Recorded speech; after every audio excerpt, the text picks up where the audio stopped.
Hello dear students, welcome to my YouTube channel. In the last lecture we have discussed about the curvature and we have completed curvature topic. Now in today's lecture we will start with chapter 5, that is asymptotes. But before we start with asymptotes, we will define finite and infinite branches of a curve. Without any delay, let us begin with finite branches of a curve.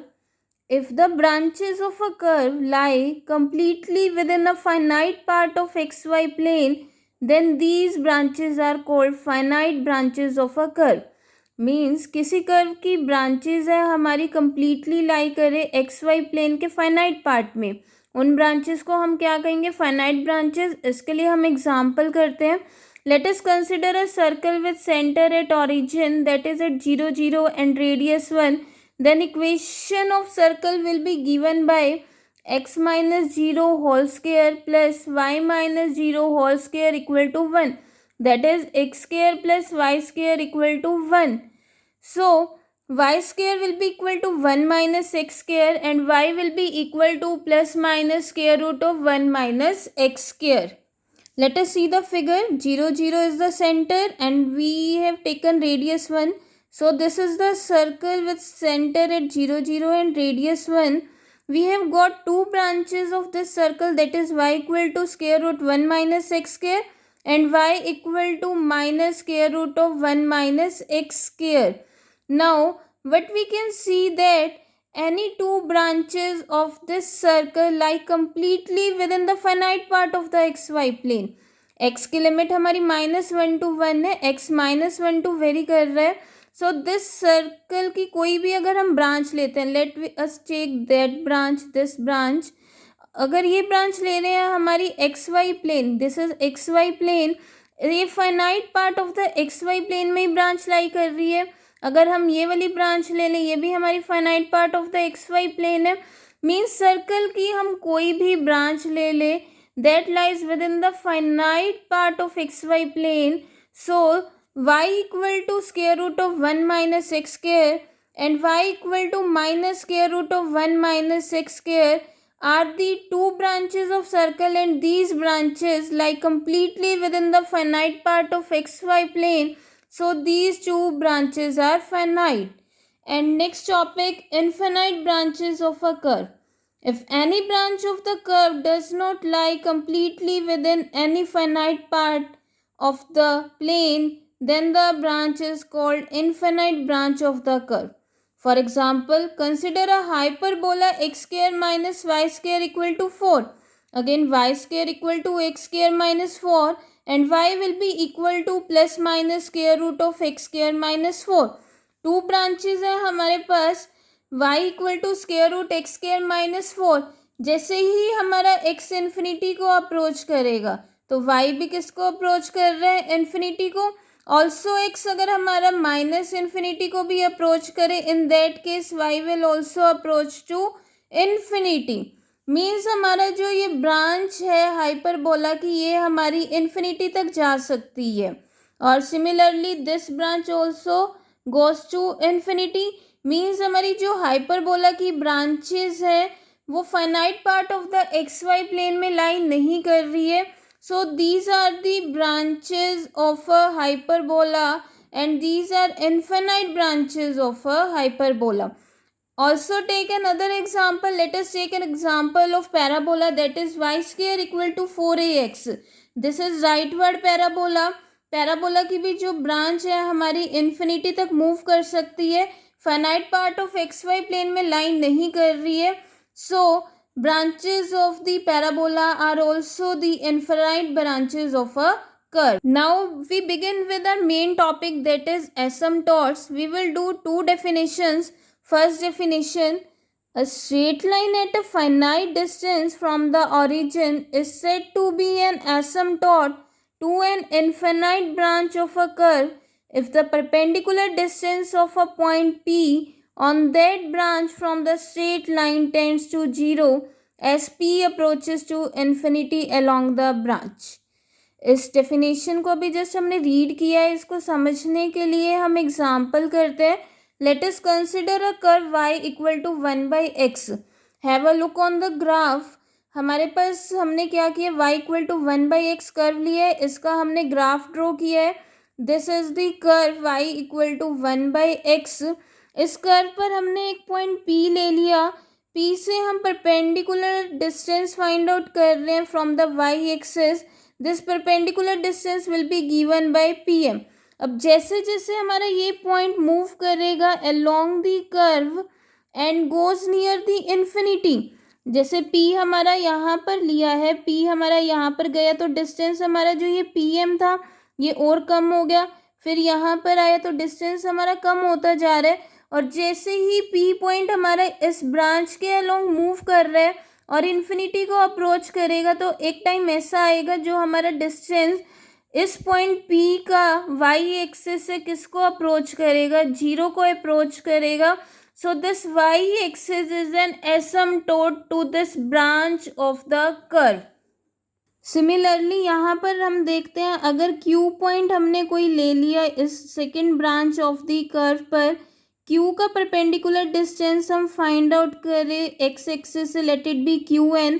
जैसे ही हमारा Q point along the branch move कर रहा है तो वैसे वैसे हमारा जो ये डिस्टेंस है कम होता जा रहा है. और जैसे ही हमारा ये इन्फिनिटी को अप्रोच करेगा तो डिस्टेंस हमारा बिल्कुल नेग्लिजिबल 0 को अप्रोच करेगा एक्स एक्सिस से. So this x axis is also an asymptote to infinite branch of the curve.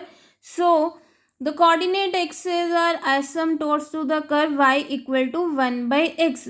और यही हमने कहा था कि एसिम्प्टोट हमारा क्या होगा, एक स्ट्रेट लाइन होगी, and this straight line will be at a finite distance from the origin, and this straight line will be set to an asymptote to an infinite branch of the curve if the perpendicular distance of a point P on the branch from the straight line tends to 0 as P approaches to infinity along the branch, then that line is asymptote. Next we do the definition second. An asymptote to an infinite branch of a curve is the limiting position of the tangent whose point of contact tends to infinity along the branch, but which itself remains at a finite distance from the origin. इस definition को समझने के लिए हम दो example लेते हैं. एक हमने सर्कल ले लिया. सर्कल पे suppose we take a point P point पे हमने टेंजेंट ड्रॉ किया, this one. Take another point Q पर भी हमने एक टेंजेंट ड्रॉ किया. अनदर पॉइंट R पर एक टेंजेंट ड्रॉ किया. T पर एक टेंजेंट ड्रॉ किया. These tangents are clearly visible. अगर हमने सर्कल के किसी भी पॉइंट पर टेंजेंट ड्रॉ किया, क्लियरली हम इन टेंजेंट्स को देख पा रहे हैं. अब सेकेंड एग्जाम्पल हम लेते हैं. हमने फिर से क्या ले लिया, y equal to 1/x.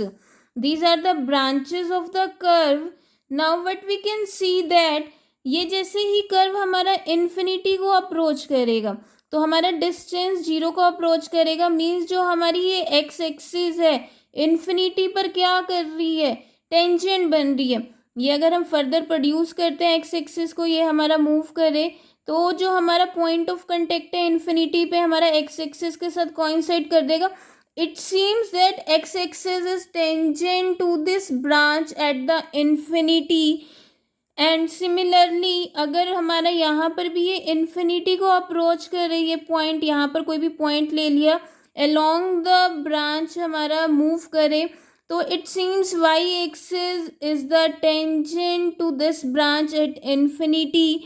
So asymptote to an infinite branch of a curve is the limiting position of the tangent whose point of contact tends to infinity. हमने यही कहा कि जैसे जैसे हम मूव करेंगे इस infinite branch of the curve के अलोंग, तो जो हमारी वाई एक्सिस है और हमारा ये पॉइंट P है, इनका जो पॉइंट ऑफ कंटेक्ट है हमारा सेम हो जाएगा इन्फिनिटी पर.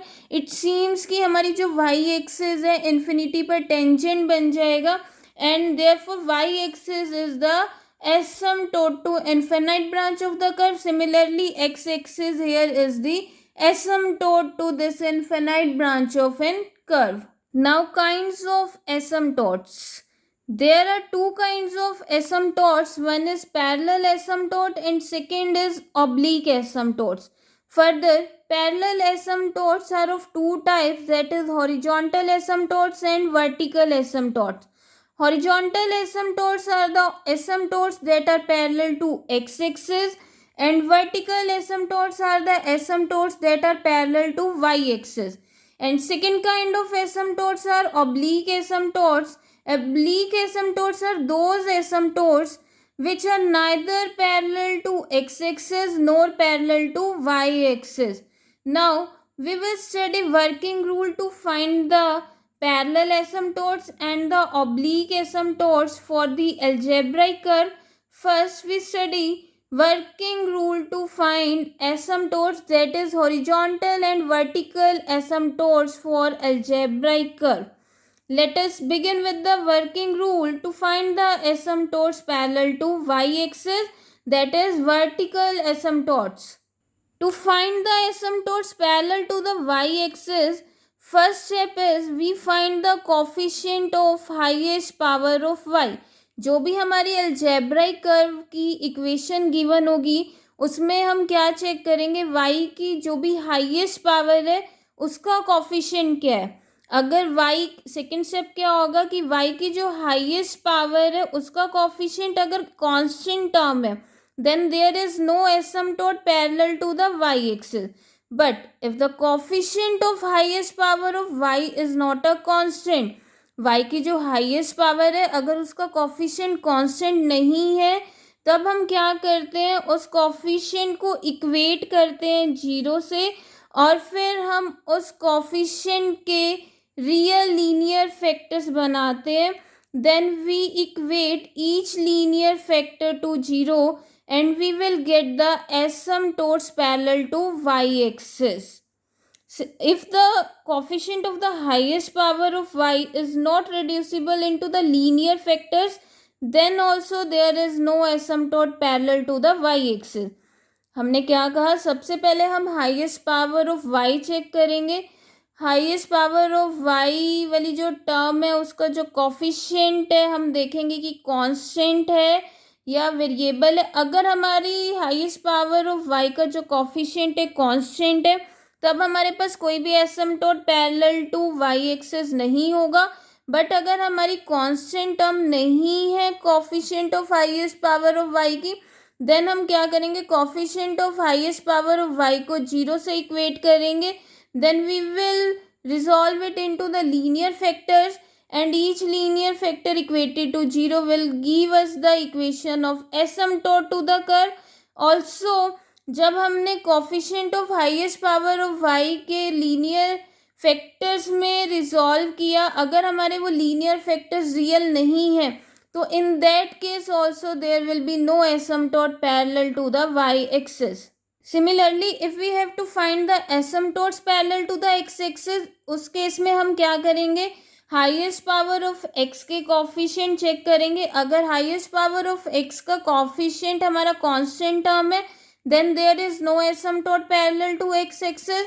But if coefficient of highest power of x is not a constant, then we will equate that coefficient to 0 and resolve it into the linear factors, and each linear factor equated to 0 will give us asymptote to the curve. For better understanding, let us do the example first. Find the asymptotes parallel to coordinate axis for the curve x square y square minus a square into x square plus y square minus a cube into x plus y plus a की power 4 equal to 0. Here the equation of given curve is x square y square minus a square into x square plus y square minus a cube into x plus y plus a की power 4 equal to 0. We can see that this is a polynomial of degree 4 in x and y. But x की power 4 and x की power 3 वाली term हमारे पास missing है, equation में नहीं है. So हमारी जो highest degree term of x है दैट इज एक्स स्क्वायर, और एक्स स्क्वायर का कोफिशिएंट हमारे पास क्या है, Y square minus A square.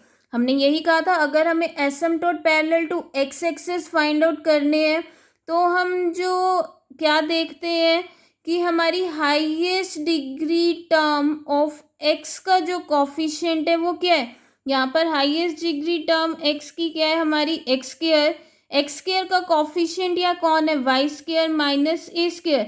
After that we put y square minus A square equal to zero. Y square minus A square को zero substitute करेंगे और y square minus ए square को factors में रिजॉल्व करेंगे. क्या होगा y minus a into y plus a. Putting each linear factor equal to zero means y minus a equal to 0 and y plus a equal to 0 are the asymptotes parallel to x-axis. Now we find the asymptotes parallel to the y-axis. अब यहाँ पर y raise to power 3 and y raise to power 4 वाली term missing है, तो highest power of y हमारे पास given curve में क्या है y raise to power 2. y raise to power 2 का जो कॉफिशिएंट है क्या है हमारे पास एक्स स्क्वायर माइनस ए स्क्वायर. इसके लीनियर फैक्टर्स हमने किए x minus A X plus A. Equating each linear factor to zero we will get asymptotes parallel to x axis. Hence x minus A equal to zero and x plus A equal to zero are the asymptotes parallel to y axis. Next we do working rule to find oblique asymptotes of an algebraic curve. First step is in the highest degree term we put x equal to 1, y equal to m and obtain phi n of m. Then in the next highest degree term again put x equal to 1, y equal to m to obtain phi n minus 1 of m and so on. क्या करेंगे जो भी हमारे पास algebraic curve given होगा उस algebraic curve की जो highest degree term है उसमें हम x को 1 पुट करेंगे, y को m और हमारे पास क्या आ जाएगा phi n of m. After obtaining phi n of m we will find phi n minus 1 of m by substituting x equal to 1 and y equal to m. After finding phi n minus 1 of m हम phi n minus 2 of m and so on calculate करेंगे.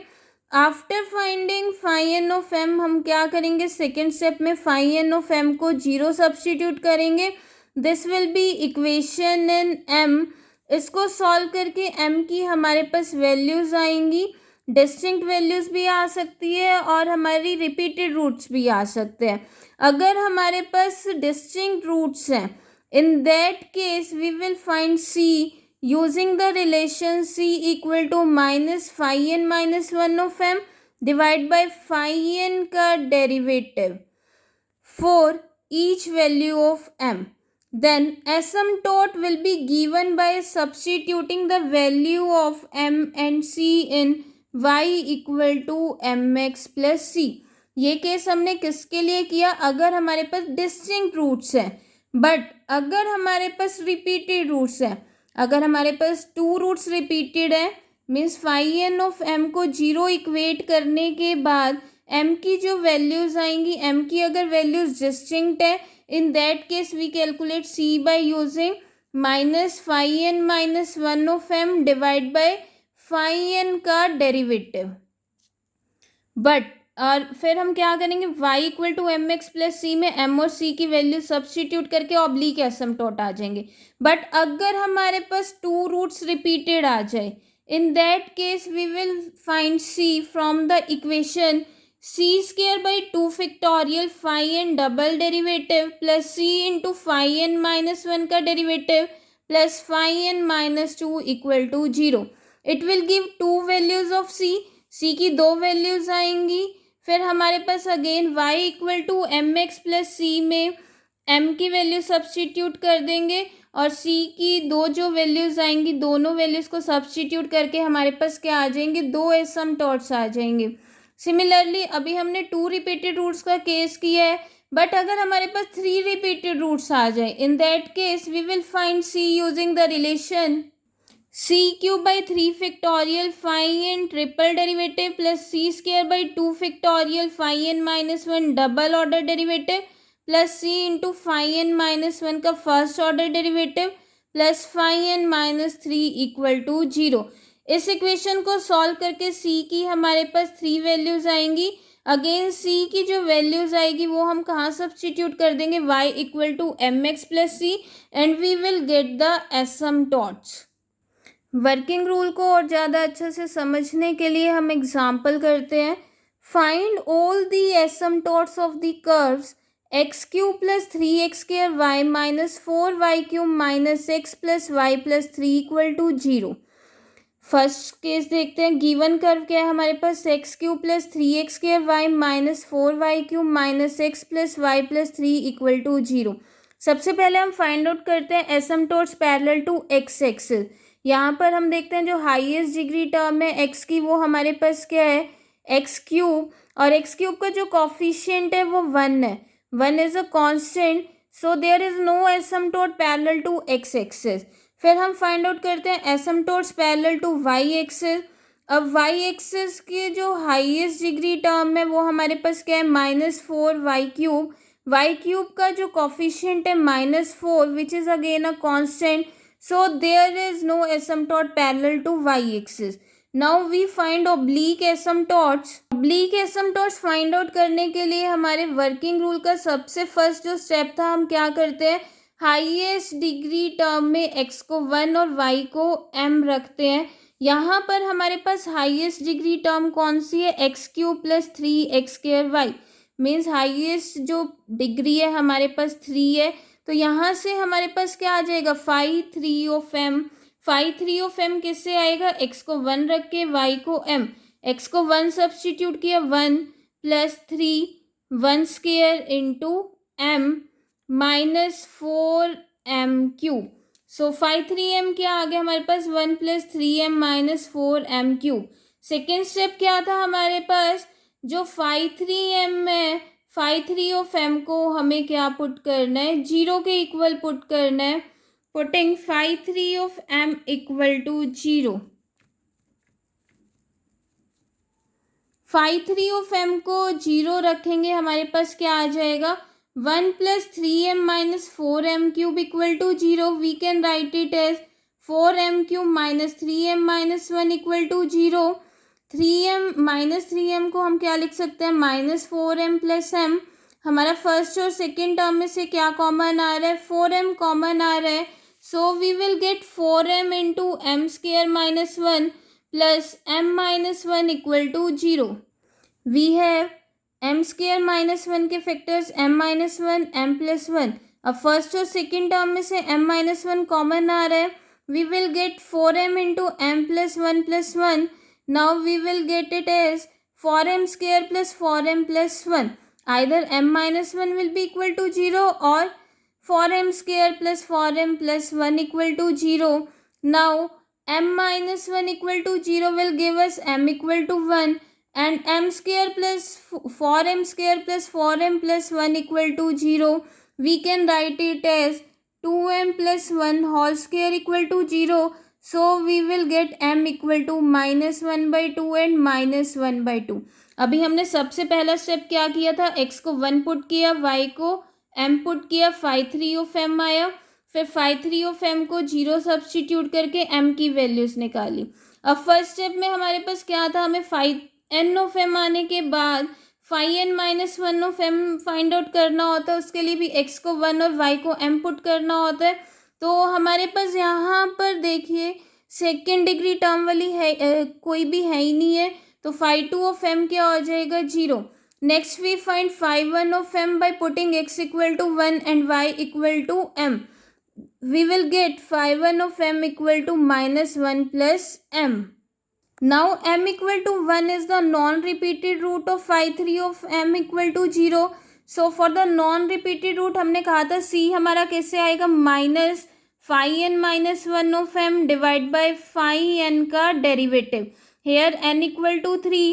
So we will get c equal to -5 of m divide by 5 का derivative. Now 5 का derivative will be equal to 3 minus 12 m square, and we need to calculate the asymptote at m equal to 1. So substituting m equal to 1, we will get 5 derivative at m equal to 1. 3 minus 12, this is equal to -9. Also 5 of m equal to 5 of 1. 5 of m हमारे पास क्या था, 0. So 5 of 1 will be equal to 0. Now c equal to -5 divide by 5 derivative. 5 की value हमारे पास 0 है, 5 derivative की value -9, so c equal to 0। Now equation for the asymptote will be given by y equal to mx plus c. हमारे पास c क्या आ चुका है 0 और m हमारा क्या है 1. So equation of asymptote will be y equal to x. This means x minus y equal to 0. This is the asymptote for the non-repeated root. Now m equal to minus 1 by 2 is a repeated root and it is repeated 2 times. Therefore c will be given by c square by 2 factorial phi 3 double derivative plus c into phi 2 derivative plus phi 1 equal to 0. Putting the value of phi 3 double derivative, that is minus 24m, phi 2 के derivative की value 0 and phi 1 हमारा क्या है minus 1 plus m. So we will get minus 12 c square m minus 1 plus m equal to 0. Putting m equal to minus 1 by 2, we will get on simplification c equal to plus minus 1 by 2. Now for m equal to minus 1 by 2, c की हमारे पास दो values आ चुकी हैं plus minus 1 by 2. Then we will put these values of c and m in y equal to mx plus c. जब हमारा m minus 1 by 2 और c 1 by 2 है, we will get y equal to minus 1 by 2 x plus 1 by 2. This implies 2y equal to minus x plus 1. This implies 2y plus x minus 1 equal to 0. Now taking m equal to minus 1 by 2 and c equal to minus 1 by 2, we will get y equal to minus x by 2 minus 1 by 2 implies 2y equal to minus x minus 1. This implies 2y plus x plus 1 equal to 0. So x minus y equal to 0, 2y plus x minus 1 equal to 0 and 2y plus x plus 1 equal to 0 are the required asymptotes. Now we will do the second part. We will find the asymptotes to this curve. Let us begin with the solution. The given curve is 2x cube minus yx square minus 2xy square plus y cube plus 2x square minus 7xy plus 3y square plus 2x plus 2y plus 1 equal to 0. सबसे पहले हम asymptotes parallel to x axis find out करेंगे. Asymptotes find out करने के लिए parallel to x axis we see that जो highest degree term है वो हमारी एक्स क्यूब है. एक्स क्यूब का कोफिशिएंट 2 है which is a constant. So there is no asymptote parallel to x-axis. Now we find asymptotes parallel to y-axis. y-axis के लिए हमारी जो highest degree term है वो y cube है. y cube का coefficient 1 which is again a constant. So there is no asymptote parallel to y-axis. Now we find oblique asymptotes. For oblique asymptotes we put x equal to 1 and y equal to m in the highest degree term. Highest degree term हमारे पास कौन है 2x cube minus y x square minus 2xy square plus y cube. So we will get phi 3 equal to 2 minus m minus 2m square plus m cube. Next हमारी second degree term है. Second degree term से हमारे पास phi 2 of m आएगा. फाई 2 of m कैसे आएगा x को 1 और y को m पुट करके. This will be equal to 2 minus 7m plus 3m square. Next हमारे पास जो फर्स्ट डिग्री टर्म है 2x प्लस 2y, यहाँ पर x को 1 y को m रख के हमारे पास फाई 1 ऑफ m क्या आ गया 2 plus 2m. After this putting phi 3 of m equal to 0 means 2 minus m minus 2m square plus m cube equal to 0. We can write it as m cube minus 2m square minus m plus 2 equal to 0. Taking m square common from the first two terms, we will left with m square into m minus 2, and taking minus 1 common from the third and fourth term, we will get minus 1 into m minus 2. Now taking m minus 2 common from these two terms, we will get m minus 2 into m square minus 1 equal to 0. So either m minus 2 equal to 0 or m square minus 1 equal to 0. We will get m equal to 2 and m equal to plus minus 1. All are the non-repeated roots. So c will be given by the relation minus phi 2 of m divided by phi 3 derivative. Now minus phi 2 की value हमने put कर दी, phi 3 के derivative की value put कर दी. अब m की हमारे पास 3 values हैं 2 प्लस माइनस वन, एक बार m को 2 रखेंगे, c हमारे पास क्या आ जाएगा ऑन सिंप्लीफिकेशन 0। एक बार हमने m को 1 पुट किया इस रिलेशन में, c हमारे पास क्या आ गया -1। और एक बार हम क्या करेंगे, m को पुट करेंगे -1। m को -1 पुट करने के बाद c क्या आ गया -2। So putting the values of m and c in y equal to mx plus c, we will get y equal to 2x and y equal to x minus 1 and y equal to minus x minus 2. These are the required asymptotes to the given algebraic curve. In the next lecture, we will do rest of the examples. Till then, you can watch this video. Thank you so much, guys.